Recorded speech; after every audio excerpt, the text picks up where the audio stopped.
এক লোক গেছে এক কোম্পানির চেয়ারম্যানের কাছে চাকরির জন্য। তো কোম্পানির চেয়ারম্যান সে অনেক চিন্তা ভাবনা করে পাঠাইলো তার কোম্পানির আর একটা প্রজেক্ট স্টার্ট করতেছে, খুব রিসেন্টলি স্টার্ট করবে।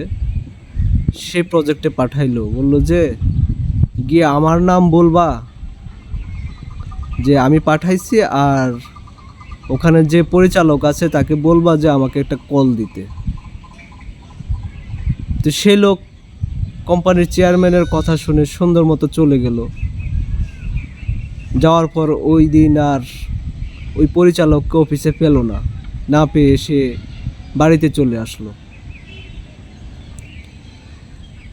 তো পরদিন আবার গেল, গিয়ে অফিসে গিয়ে ওই পরিচালকের সাথে দেখা করলো।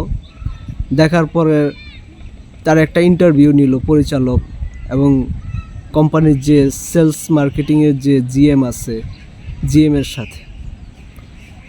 যাই হোক, ইন্টারভিউ নেওয়ার পরে তারা তাকে সিলেক্ট করলো, সিলেক্ট করে তারে একটা এরিয়া দিল এবং বলল আপনার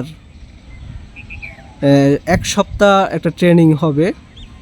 তো 1 সপ্তাহ ট্রেনিং আমাদের অফিসে এসে ট্রেনিং করবেন, প্রতিদিন সকাল 9টার মধ্যে চলে আসবেন। তো সে লোক খুবই খুশি যে আমার চাকরি হয়ে গেছে, খুব শীঘ্রই আমি অ্যাপয়েন্টমেন্ট লেটার পাবো আর আমার ট্রেনিংও হবে। গেল, যাওয়ার পর ট্রেনিং করতেছে, এর ফাঁকে তার পরিচালক তাকে একদিন বলতেছে, আচ্ছা আমাদের গ্রুপ অফ কোম্পানির যে চেয়ারম্যান, ওনার সাথে তোমার কিসের সম্পর্ক, কী সম্পর্ক, উনি যে তোমাকে পাঠালো? তো লোকটা বলল যে উনি আমার এলাকার স্বনামধন্য একজন ব্যক্তি, আমার আব্বার খুবই কাছের এবং খুবই ক্লোজ তাদের সম্পর্ক। ও আচ্ছা ঠিক আছে তাহলে। তা লোকটা আরও বলল যে আমার আব্বার সাথে তার ফ্রেন্ডলি সম্পর্ক। এটা বলেনি যে তার ইয়ারমেট, এসএসসি ইয়ারমেট, এটা বলেনি। যাই হোক, বলেনি, কিন্তু তো সে পরিচালক, অফিসের যে পরিচালক, যে প্রজেক্টে পাঠাইছে ওই প্রজেক্টের যে পরিচালক তাকে তার কিছু দুঃখ সুখের গল্প শোনালো। কীরকম দুঃখ সুখের গল্প?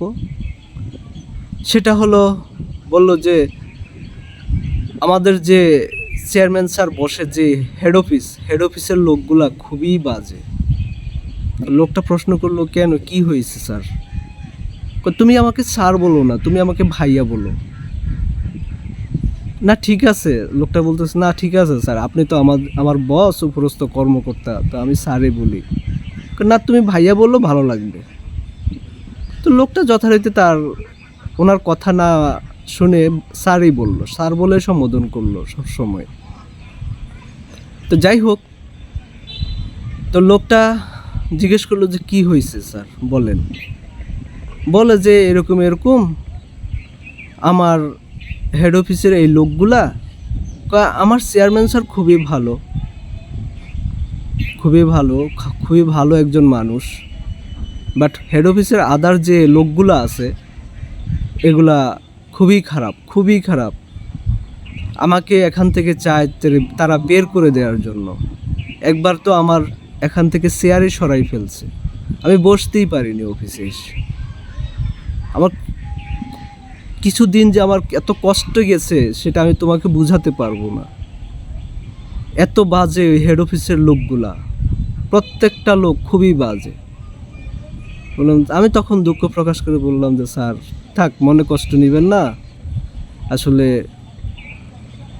আমিও কি বলে আপনাকে সান্ত্বনা দেবে বোঝাতে পারতেছি না। তো আজকে এই পর্যন্তই, ধন্যবাদ, আবার সামনে কথা হবে, চোখ রাখুন। আসসালামু আলাইকুম রহমতুল্লাহ।